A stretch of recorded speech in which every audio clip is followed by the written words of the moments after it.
So welcome to another stage on Close Encounter of the Right Kind. Not just the third kind, but I'm so happy and so proud actually and so honored to welcome in the studios Joey Blake. Thank you for welcome to our studios. Thank you, man. It's Now, nice for to be people here. to understand why I'm in this mood, why I'm in this feeling, why I'm in my bulb, is that people need to know, like, when we talk music, when we talk voice, when we talk about soul, when we talk about the grain of everything like Yeah. that is your universe. I mean, of course, before meeting you physically, I Right. would say there's so many things that you have touched upon that had reached already here and in my mind and heart and everything. And so for people to understand, I'm sure you must have heard and seen the or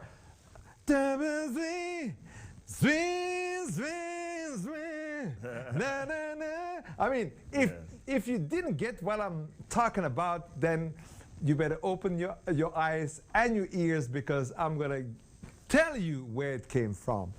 Joey Blakey, Oakland, I'm coming from Oakland, yes. West Coast, West Coast. Music. California. Northern California. Northern California. Northern California, Because the it Bay Area. never rains in Southern California. That is where. That was a good song. Yeah, man. No, it was good. And that means actually, it's not just Northern California, but it is also a whole chapter of Black history in the United States also. Yeah. It is. Well, it's a big piece of history for music, for sure. Yeah. You know, I mean, you know, And everything is socially. there. And socially. And socially, yeah. Yeah. Big time. So I had one of your colleagues already, or brothers, soul brothers. Yeah. I had Skylar Jet Yes. here in the studios. So, Joey, you around half a century existence on this planet. Yes. And when did the call come for music, and how did you get into that? I've been singing since I could talk, basically. I grew up in a family of musicians, you know. Right. My That's uncle your background. played for Edwin Hawkins and James Cleveland and Okay. Helen Stevens, so it's like he's really big in the gospel scene. Okay. And so I grew up in that. But also the other thing is that it was just something I did all the time. You know, my mother tells me a story about coming, I used to have asthma. Okay. So I got an asthma attack, I went to the hospital, they had me in an oxygen tent. My Okay. parents went home just to refresh, cool down. They came back to the hotel and nobody was on the floor. They couldn't find anybody at the desk or anything. Everybody was And listening. they kind of started getting a little nervous. And then they walked over to my room, and they were all in my room because I was sitting on the bed singing. So I tell my students at Berkeley that I'm a musician because I don't know who else to be. Because that's just You had no choice. no choice. You had no choice. No choice. And I'm glad. And but then you grew up knowing what you had to do because you had no choice. But Yeah. But then, how do you get into that world? How do you get in school? In schools, because in fact that is the nice thing is that it wasn't just doing it, but you also in fact went to get deeper understanding of what that universe My was. road was different than most people's, I'll have to say, you know. I got scholarship to go and study with Phil Mattson, who was an arranger. He's the one who did arrangement for Birdland, for Manhattan Transfers. And then I went into the Air Force. I was in the Air Force Band for 3 years. Okay. So I studied while I was in the military. And then while I was in the military, one of my friends called me and said, Joey, Bobby's starting this group. You got to get out. Say bye to Uncle Sam and join another Uncle. You know. So it was one of those things that, you know, I had the opportunity to get out, so I got out, and then I got into Voicestra. And then we did Voicestra for like 2 years, and then Bobby decided he wanted to be a conductor. So he moved to Minneapolis, so we were all stuck in the Bay Area, like, what do we do now? Minneapolis, by the way. Yeah. Really? Okay. He moved to work with the St. Paul Orchestra, so we were in the Bay Area. He's like, what are we going to do? Okay. So we started a new group, SoVoSó. And then... So for people to understand, it's Bobby McFerrin. Bobby McFerrin. The guy who did Don't Worry, Be Happy, and so many Good other Loving, things. and a bunch of other things. A younger generation to Al Jarreau, I would say. Yes. With that guy was already there when you guys started and wanted to be there. No. So I guess he must have been also one of He was really big at that time, too. Yeah. So we had a lot of stuff going on, Yeah. So it was interesting, you know. So you left the Air Force and you were And I the was same guys and you went down and you Montreux Festival, you know, all this, The Hague and everything, you know. And Actually, I'll tell you a funny story. Uh-huh. Okay, so that first year in Voicestra, we started doing the television circuit. So we were flying into New York, and they pick us up in limos, and we go to the hotel, and then we go to the studio, and whatever. So we had been doing this for a while. And then we flew into Palm Springs. And so, of course, you know, we're used to it. We have our bags. We just, you know, we get out, and we walk out there. We walking toward the limos, and it's like going, no. Your car's over there. So the honeymoon was over, and we were back on the bus. Babylon by bus. Yeah. Back to reality. Back to reality. It was good. It was good. So then Bobby left and went for and then we had to do our own things, you know, and that's so who how I were ended up you teaching. guys? How many of you? There were 10 of us. 10. All from the Bay Area. There was 10. Originally it was 10. Two basses, 2 tenors. Okay. 3 altos, 3 sopranos. Oh my God. Yeah. Dave Worm. How did you start that? How did you, because The first year we did nothing. The first year we only rehearsed 3 times a week. Okay. For a year. Okay, We so didn't you were perform doing anywhere. other stuff and you say, guys, let's just invest, let's just commit to something that we like. Oh no. Oh, no. How did it, No, how was it? It was 2 years of auditions. Uh-huh. I did 3 auditions and 2 callbacks. Okay. And at the final callback, there were 75 singers. And he walked in and said, I'm going to pick 12. Okay. He picked 12. Okay. Then about 3-4 months into the rehearsals, Okay. he came to rehearsal and said, I'm going to make the group smaller by 2.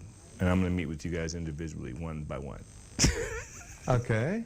So You can imagine what that rehearsal was like. So he was even testing some other dimensions of you guys. Yeah. So psychological, you had to be on top of that. Yeah. Well, you know, the 2 people he let go that day it was obvious that they were not on the same Okay. plane and dream as we were, you know. Okay. I mean, it was a lot of work. What was your dream at that time?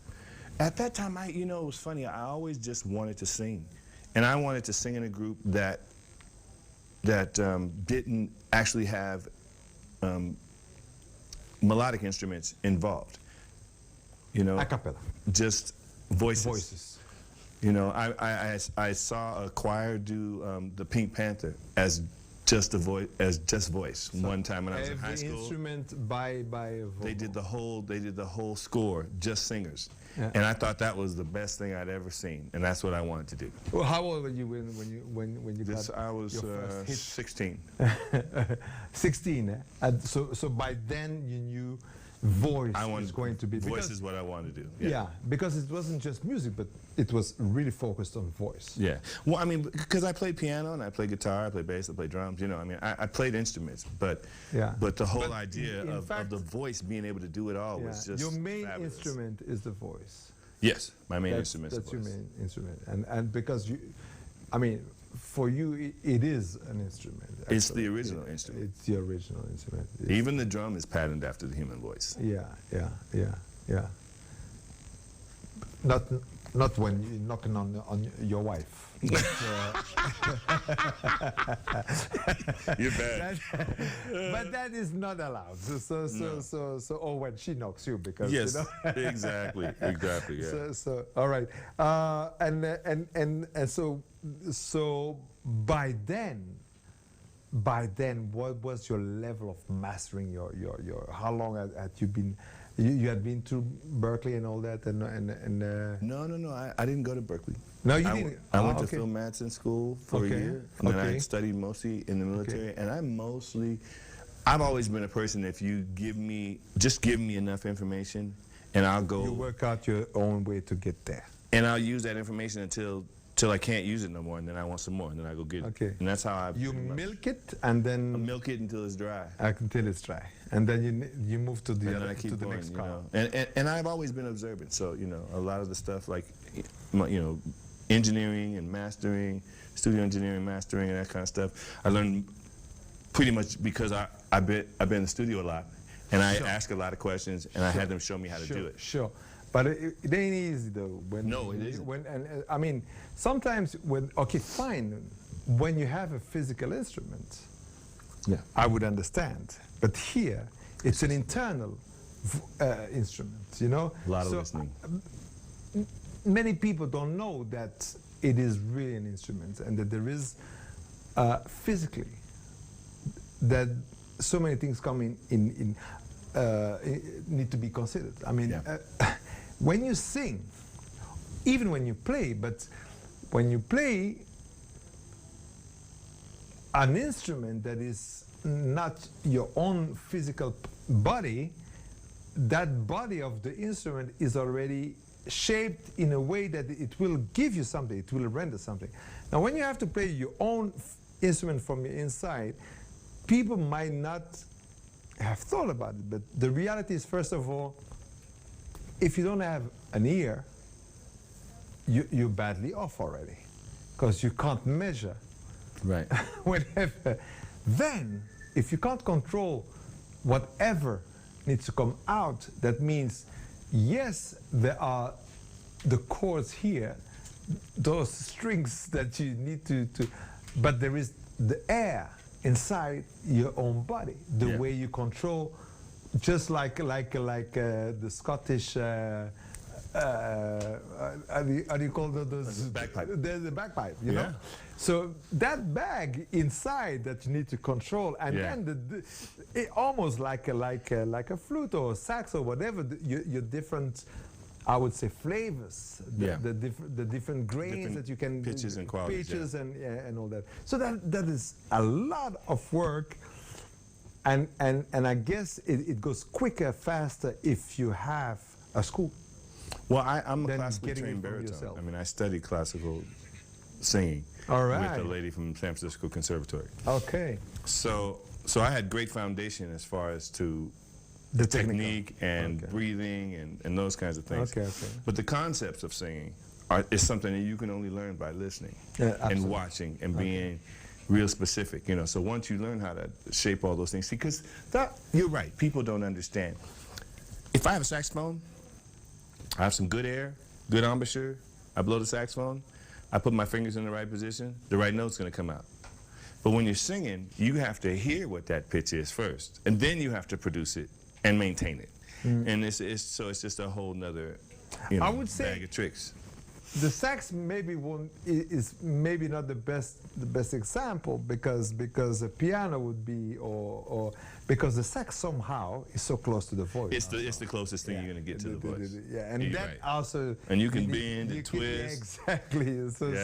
But those other instruments are fixed, you know. Piano, I mean, trumpet, and trombone. even a piano, imagine the distance that you have from one note to another is already fixed. Right. Not with your voice. Not with your voice. You can pitch in between. Which is why it's great, because then when you listen to all the different types of singing, you know, the pygmy singing, Middle Eastern singing, where they have it's not a Western scale, so they have like 6 notes between C and C sharp, you know. So they might stop halfway between and then shoot over here, you know. Absolutely. So. Yeah. But that's great that you have some people really getting into that. I mean, people just do sometimes things naturally, but to be able to share that, you need to somehow understand that. All of that. You understand the concepts, and then you can pass it on better. Yeah. And you really have been working on that on your career, because you have embraced different styles. And by the way, when did you start thinking harmony? Because of course, when you think vocals, you need harmony, or when I was a kid. Yeah. I mean, so that means that I'm since one of day 7. one, your ear has... Not day one. No, I mean, because I'm one of 7 kids. Okay. And my mother was one of 7. Okay. So my uncle would take me and my cousins. In Uganda, you would be called Museveni.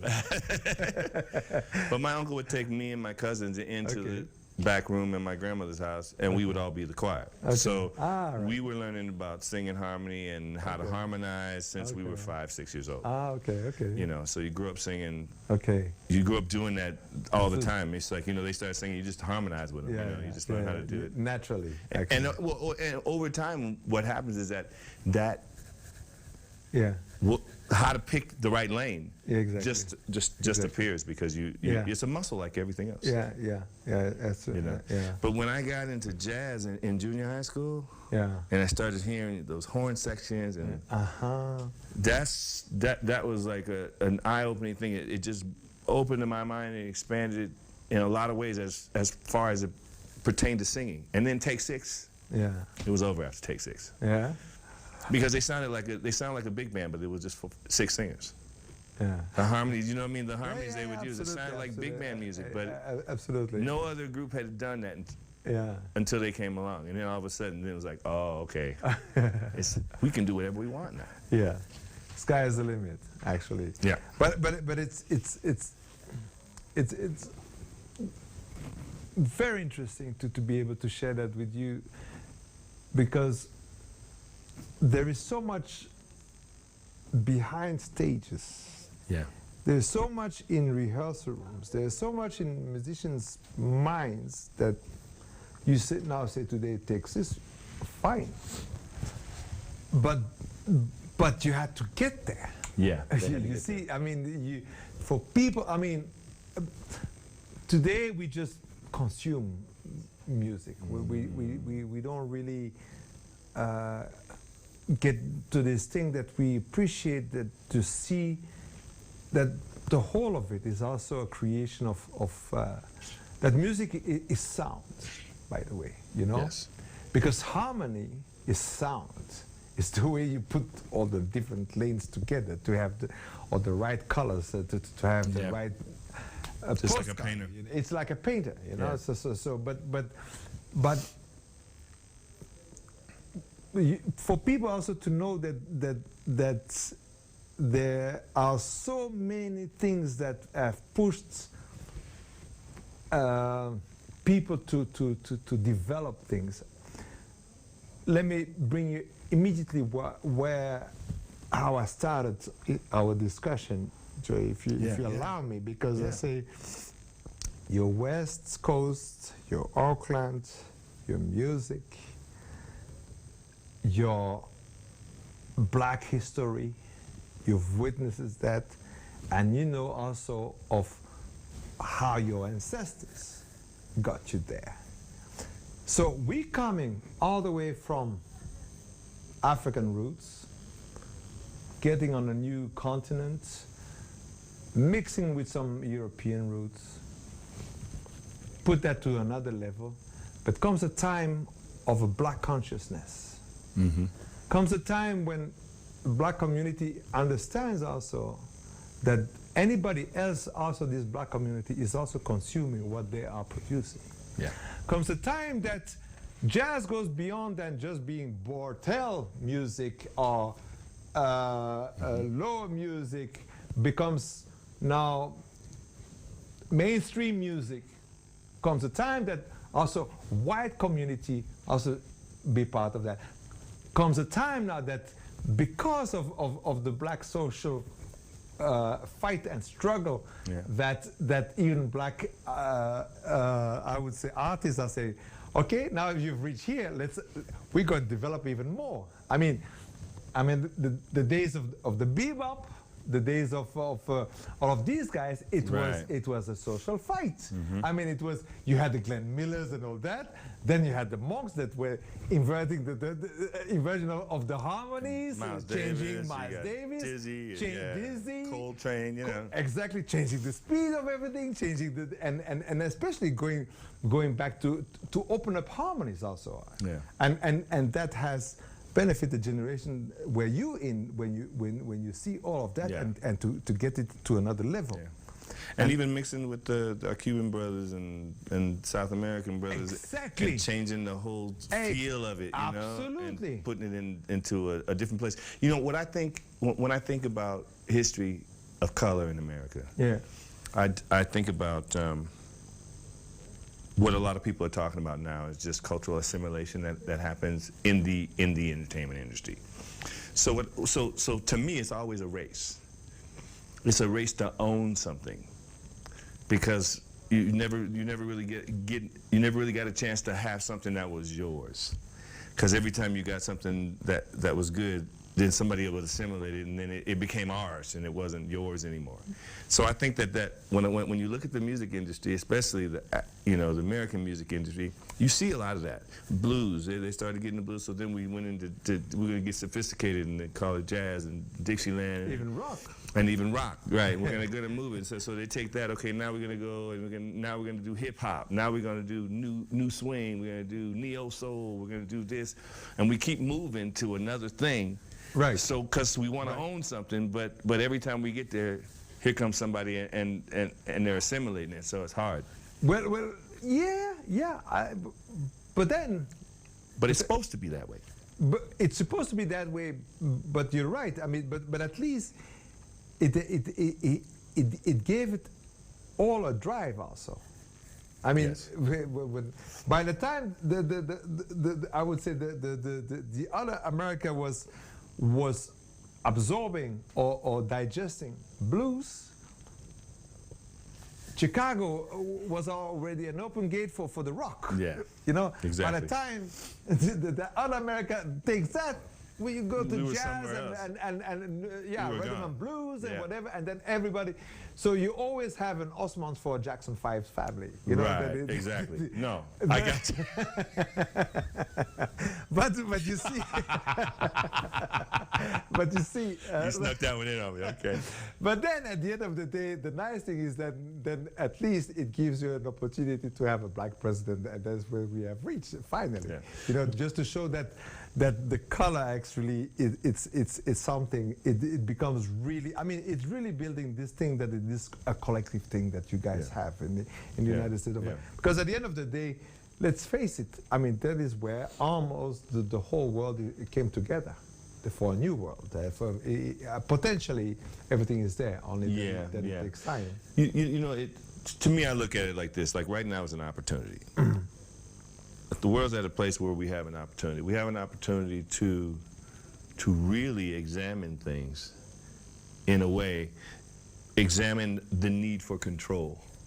Right. If we really, you know, and as a community, a world community, decide if that's really important. You know, so and one of the best ways that we've been able to make real changes and make some milestones is through music, because you can't hate somebody you play music with. Yeah. So, you know, the more we keep crossing boundaries, then actually, the better it gets. If you allow me, I would say it is with the whole creative industry, because you know, the sports guys. I mean, having Jesse Owens going to be a champion in Hitler's Germany, you know, and even Jesse Williams now. And Jesse Williams now, you see. So all of that is really that's the artisans, man. We're the ones that have to guard humanity. Absolutely. And but you know, because if you don't mind, with you. Normally I have a shorter show, but with you, because we are in a special season, if you allow me, I'm going to extend a little bit more. No problem. Because like you say, beyond just music, beyond Jay Black as a singer, as a producer, as a teacher, as a coach, as a guru, I would say, I would like also to share, to exchange on the season we're in for the United States of America. But in fact, we're going to do that in a very short break that we're going to have right now. So Mike, if you allow me, let's have this short break right now. Repoint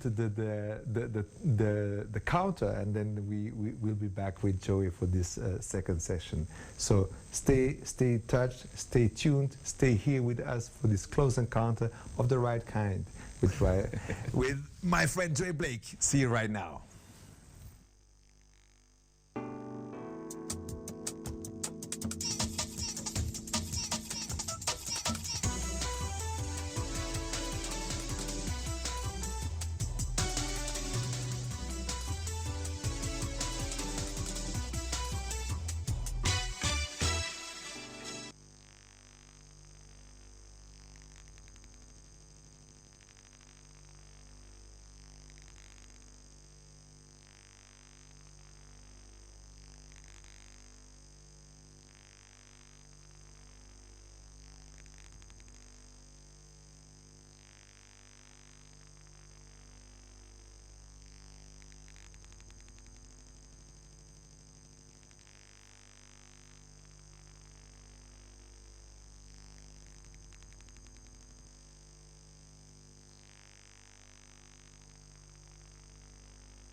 So welcome back to the second part of the Close Encounter of the Right Kind with Joey Black, who is in our studios, honored, and I feel so great actually to be able to exchange with a brother on some of the hot topics of these days. First of all, let's go back to where people know you, and that is music. Right. Actually, you spend half of your life in Rwanda in these days. These days I do. I spend a lot of my time there. Yeah, you're amongst the people who are supporting Mighty Popo. Yes. In his school, in his academy. Yeah, the Nyundo School of Music and Arts, yeah. Yeah. How did you get there, by the way? Because you first came for a performance? The first time I came to Rwanda, I came with an organization called Musicians Without Borders. Okay. And we were doing music trainings with a group of 25 kids who were HIV positive. Mm-hmm. And they are like peer parents in this, attached to this organization, We Act. Mm-hmm. And so we were doing trainings to teach them how to do music programs with little kids. Okay. So in the process of doing that, How long was this ago? This was 5 years ago. 5 years ago, yeah. In the process of doing that, I met a man, Kim Tweta, who was a piano player. Sure. And we connected. Yeah. And so I remember those most of the time I was here, I would just go sit in with him at And jam. Serena and jam. Right. And in one of the jams, I met Popo. Yeah. And then after that, he invited me to KigaliUp. Yeah, right. And we hung out a lot, and we connected really well too. Right. And he was telling me about the school he wanted to open, and I was telling him about me and a friend of mine always wanted to open up a school that catered to black men. Okay. Because that's kind of the soul of who we are. Yeah. You know? And because there is a need. And because there's a need for us to find our power while we're educating ourselves. Yeah. And that was the best way, is through music and dance. Yeah. You know. So when the WD asked him to start the school, he called me up.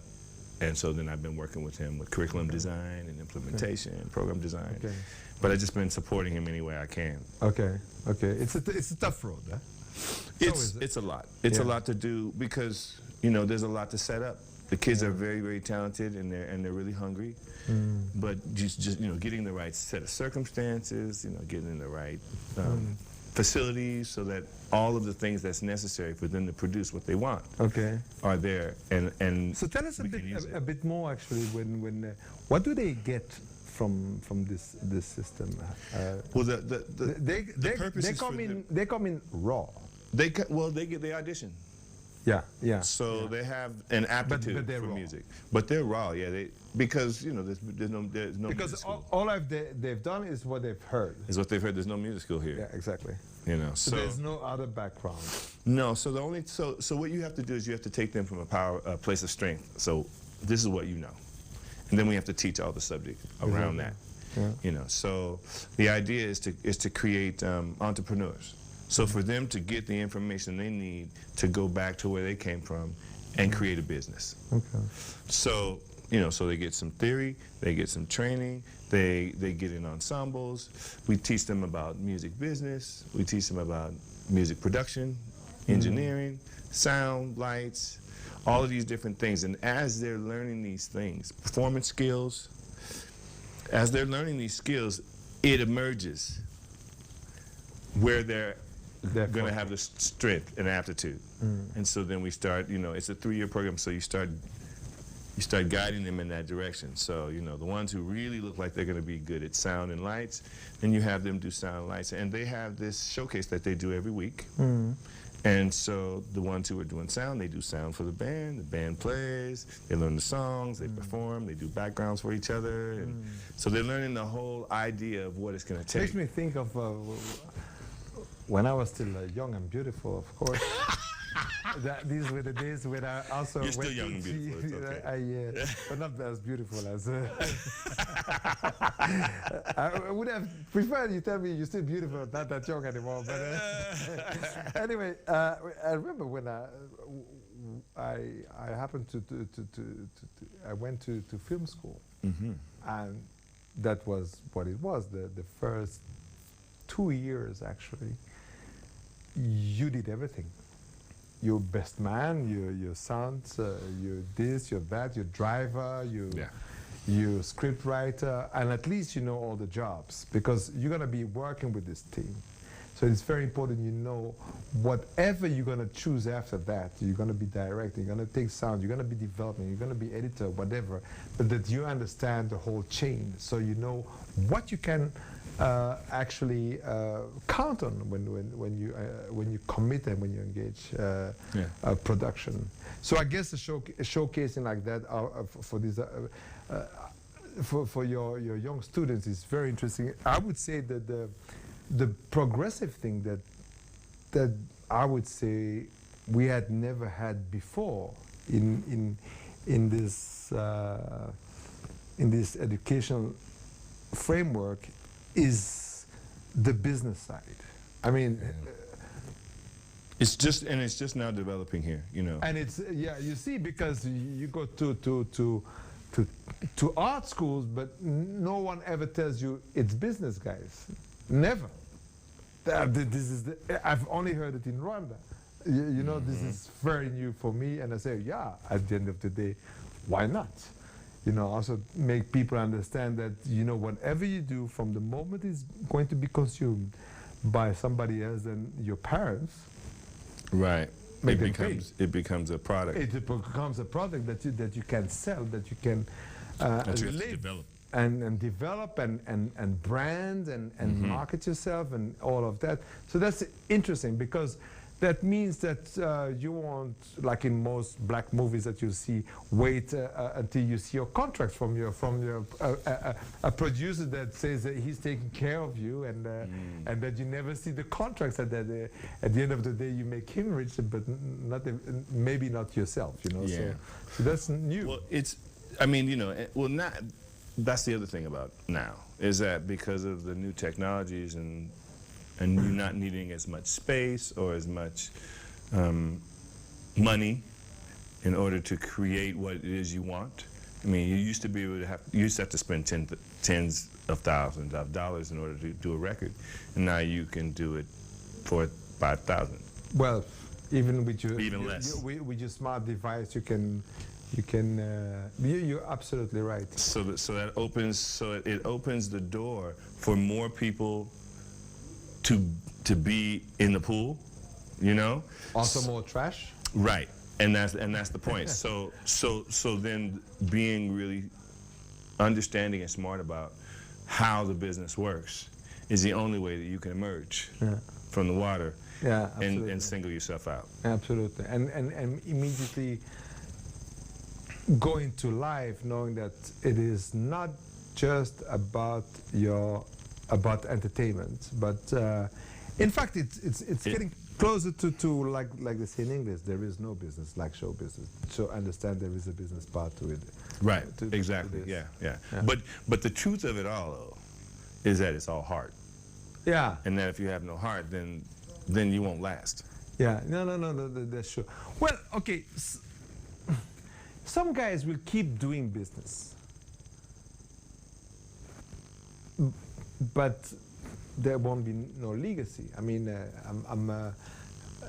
we know that at the end of the day, most of the people that idols for us, we didn't really make all the money that they should have made, but their name will remain there, will stay there with us, and we'll keep singing what they've been creating. You know.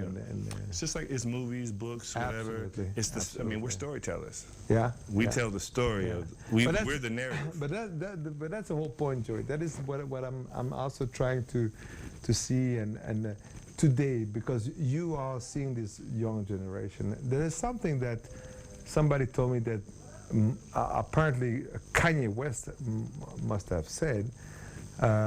And which I see in this younger generation, or the current generation, and I see this also especially in Africa, is that he said they're investing so much into looking like they've made it instead of really investing in making it, you know?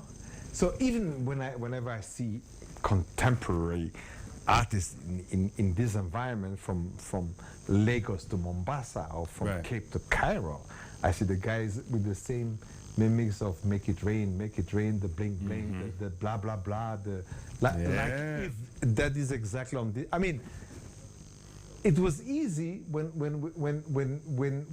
people were giving a mirror of some external stuff. You know, when it's apartheid, it's apartheid. Yeah. You know, it's easy to identify where. I totally understand. Okay, but now apartheid is over. Are you taking over the same kind of revendication of struggle against the system you're in, or you're already immediately in make it blink, you know? So is that part also some of the stuff that you try to get across with your, because my feeling is that people more want to become stars today than really being, in fact, artists. Well, you know, it's funny because and that is the part of show business. yeah, it's you have to be a performer, and you have to be arrogant on some level in order to really be successful. Because if you don't believe that you're all that, nobody else is going to believe it either. Right. The real difference with the generation now, I think, is this. This generation are all consumers. They're not really trying to invent something new. They're trying to cash in on what's already there. Right. So I remember years ago when I was watching an interview with Quincy Jones, he gave two analogies. He said, there's a band that practices in their garage for 10 years, perfecting 10 songs. And they perfect them 10 songs. And they get a record deal. And they do that first album. And then they're done. And then there's another group that spent that same 10 years working on their craft. And they get a record deal. And they have plenty to say. Because they've been working on the craft of music. And not just those 10 tunes. Because after you got rid of those 10 tunes, what did you have to say after that? And then and if you didn't work on your craft, you can't create anymore. So, you know what I mean? So it's those two things. So now what I think what Kanye means is that we have all these gadgets. So we have phones and we have cameras and we have this, and so you can make your own videos and you can do this, and you have social media and you can create a buzz. And so everybody knows how to do that. But what happens when the people respond? What do you have to say after that? What else? Did you spend any time with this? And decide who you wanted to be and what you wanted to say before you actually did it. Because if you did, then you'll be okay. But if you didn't, right, then you're going to find yourself in a windstorm, and they're going to expect a bunch of stuff from you, and you won't have it. Absolutely. So now your young students, is that some That's of the what stuff? that's what I'm teaching them. Yeah. So I'm trying. Yeah.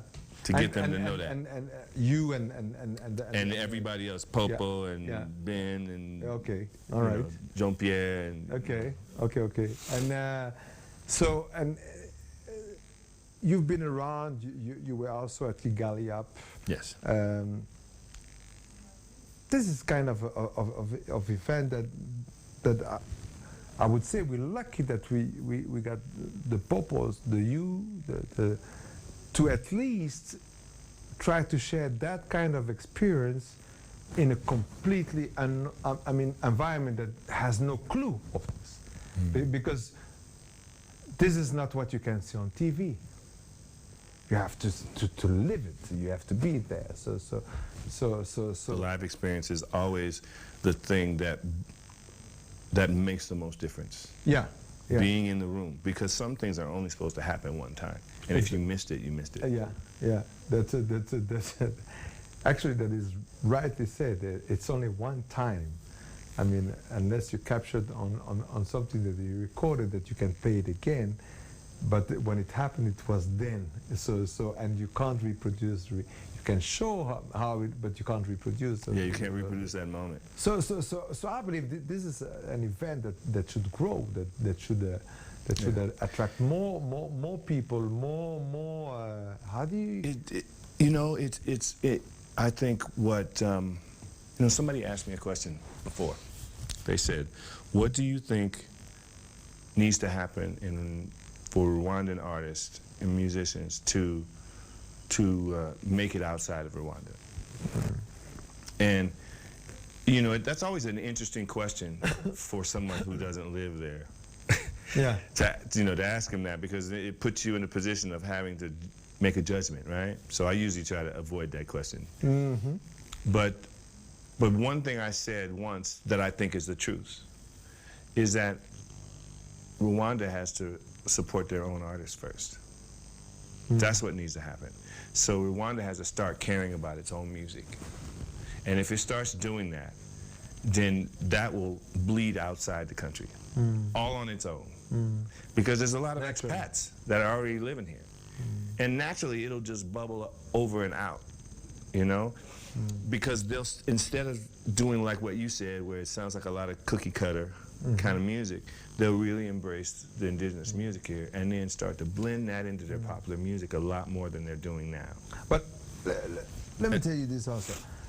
By the way, at the technical side, if you could make sure that we have the timer so that we just respect the format. Thank you. Back to here. Yeah. That is the whole thing that I'm wondering, because you are in a school.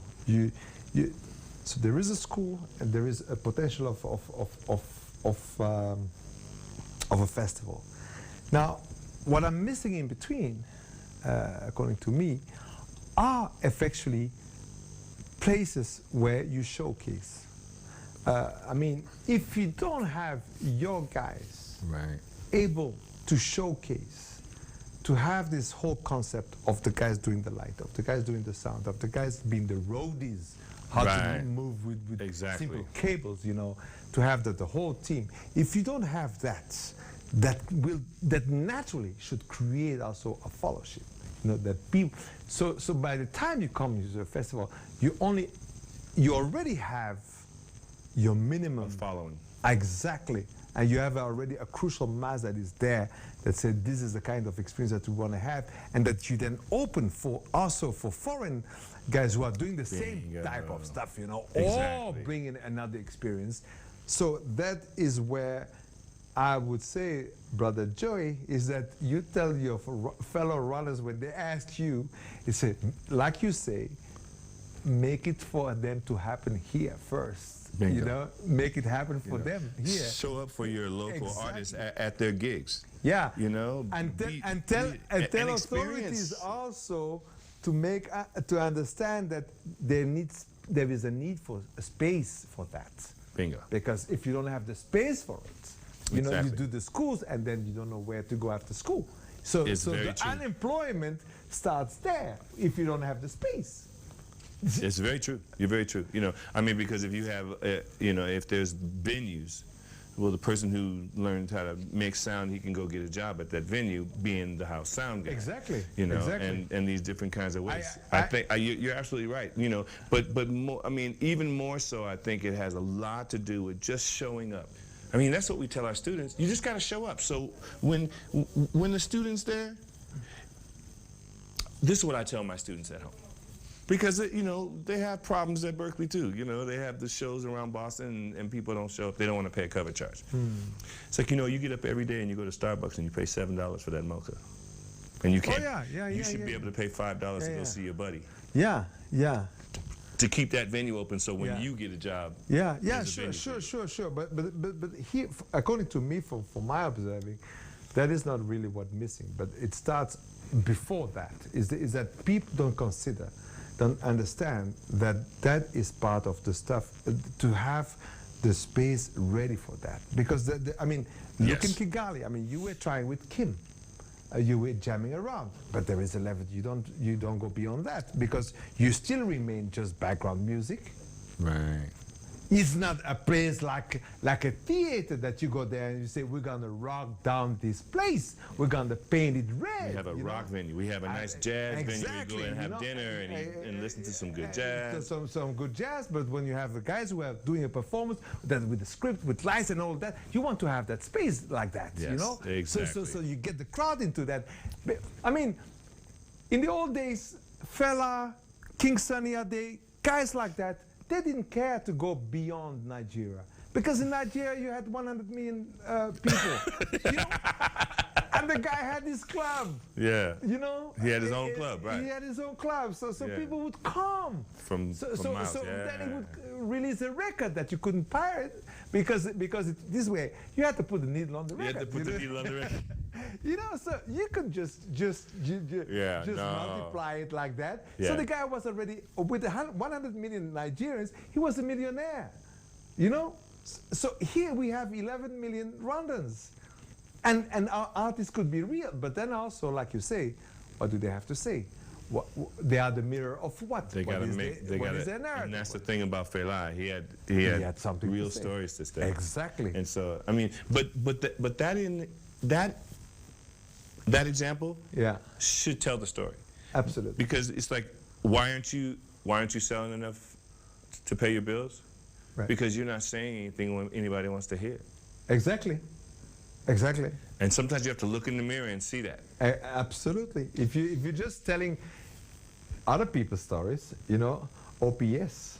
Or my music is as good as his. How come he's making more money? Well, exactly. Because they believed him.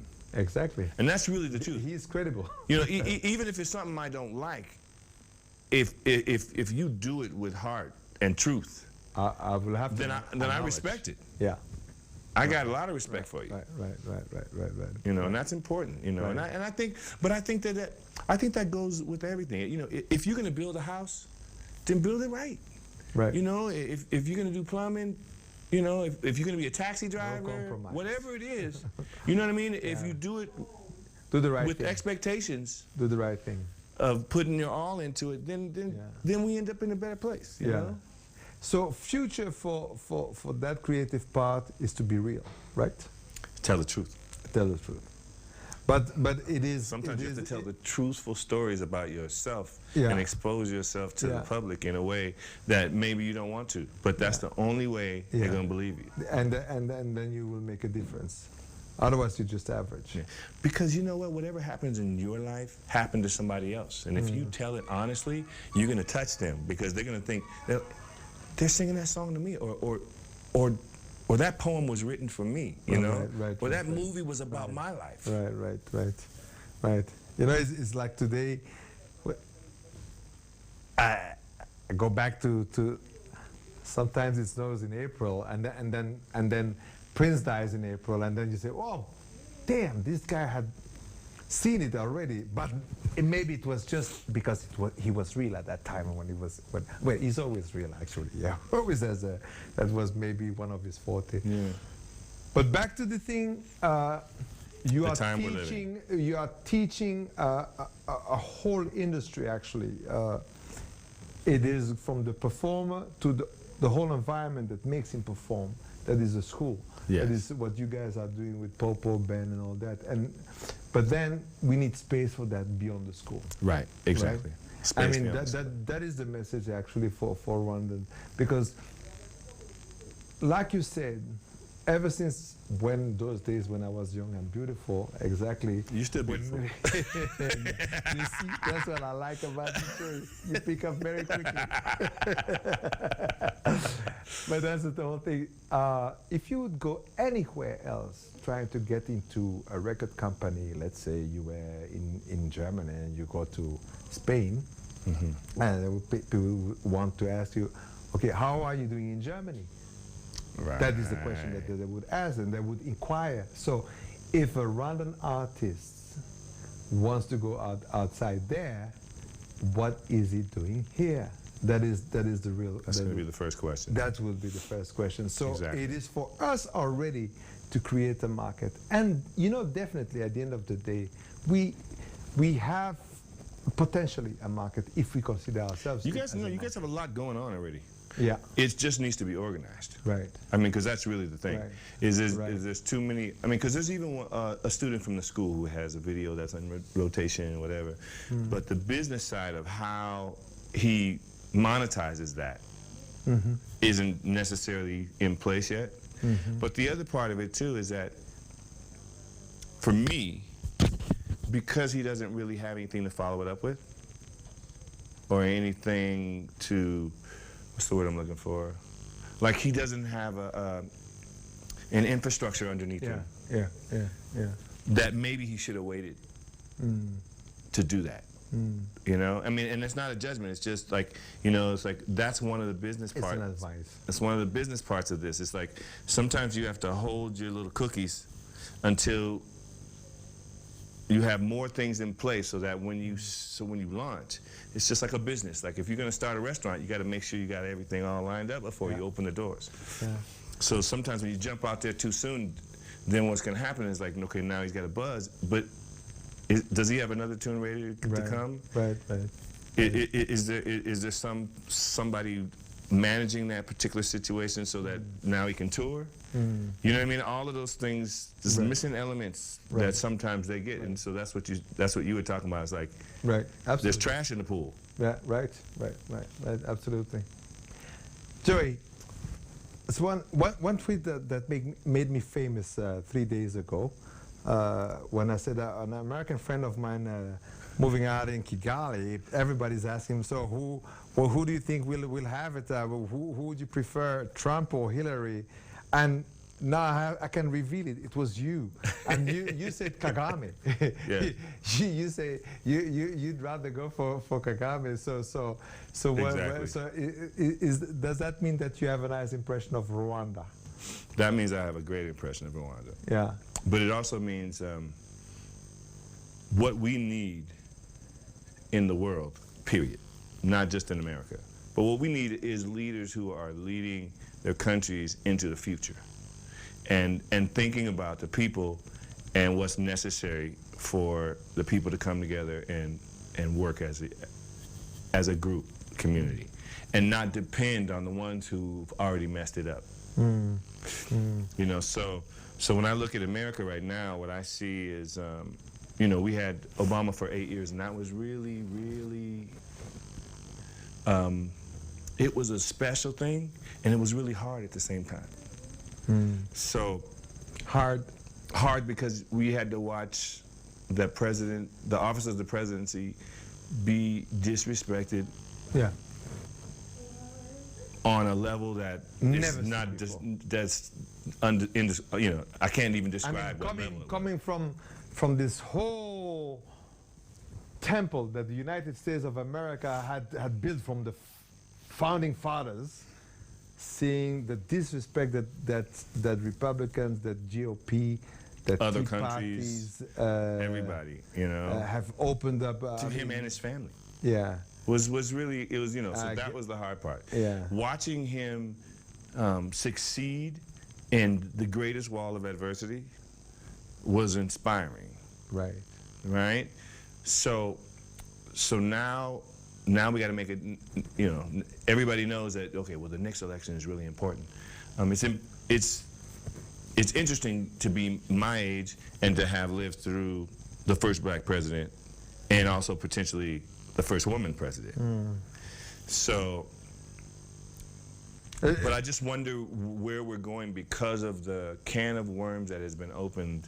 I mean, Pandora's box has been opened. Yeah. And so, you know, all of the progress that was it felt like had been made in America since Jim Crow. Yeah. Well, we're right back there again. Right. Eventually, maybe, because if you allow me, my assessment of that, like you, I'm sure people will regret a guy, the original gentleman, the OG, a guy like Barack and his family, actually Michelle, because it's the whole family that has been remarkable. And I mean, polite, humor, sharing. At the end of the day, they not repaired shying our away. Foreign relations. Exactly. Which was broken. Yeah. So, but you see also, at least it shows that the progress that had been reached in American society, it showed that there is still so much to do, because so many things happened during this presidency, and he said also, but let's not be dragged into a dark look at our society, because I am here. Right. We've been all the way since Jim Crow to here, and this is in fact our real we. Even if some people want to drag us back into yeah, somehow it's different. It's a different time. Yeah, it's a different time. So that's what I'm saying. We have an opportunity. There is a risk here. So because we know that for here you definitely go for Kagame, but for there, will people come out to stop the nonsense? Because well, I just read at the something. side of the nonsense, there are militants. I just read something recently. Really? I just read something recently before I came here today that there are rumors that he's going to drop out. Well, I hear so much pressure. I hear the rumors, you know. I mean, for Barack, for Hussein, Obama to come out and say this guy is really unfit for the most important office in the world. In the world, yeah. In the world, you know, this guy is really unfit. So yeah. Maybe yes, maybe no. So I think basically what really needs to happen is that I think it was a wake-up call. Yeah. It was a wake-up call for the country. Now we have to see if we can repair some of the things that we have not been paying attention to, and that is to not be so fixed on what the media is doing and start to pay more attention about what's actually happening in our own communities. You know, I think if people put the right people in the jobs that they need to on a local level, then that'll fix the House and it'll fix the Senate. And so, and we've learned in 8 years that they really run the government. It's true, eventually, Joey, because the problem is that there is a tyranny of the media throughout the world, you know. So, yes. So people are now hostage of that.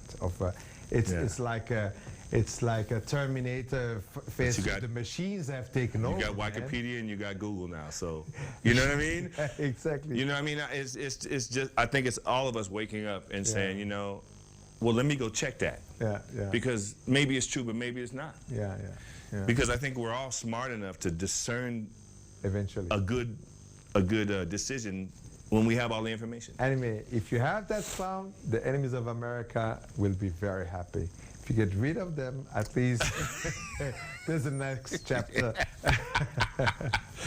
Joey, it was really a great pleasure. It's always my pleasure. And I'm always enjoying our conversation. It was good now that we share that also with our audience, because we've been sharing more conversations, but this wasn't the last one. But it was nice just after the KigaliUp, after the guys you brought in, and to share that also.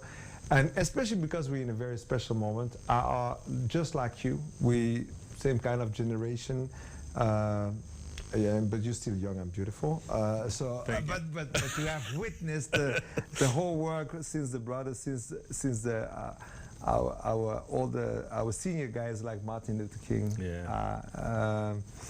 Malcolm, the Nation, everything, but with the jazz, with the blues, with R&B blues, I mean the whole movement, and then to see, I mean, I'm sure we all cried the same tears when Barack was sworn in as a black president, and to have this kind of sharing throughout the continents, you know, you coming to Rwanda and all that, and that we have all of this. This is something that I really thank you for, Joey, and be part of it.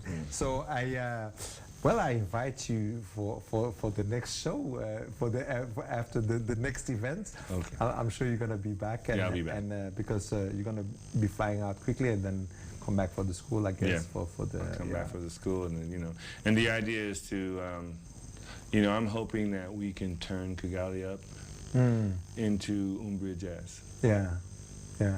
Well, or North Sea. Oh, you can count on contact. You know, just we will be with you on this one, big time. You know, because it's like it's right in the middle. It might as well be the spot. Yeah, absolutely. So this was it, the Close Encounter of the Right Kind with Joey Blake, and we just hope that you enjoy as much as we did this show.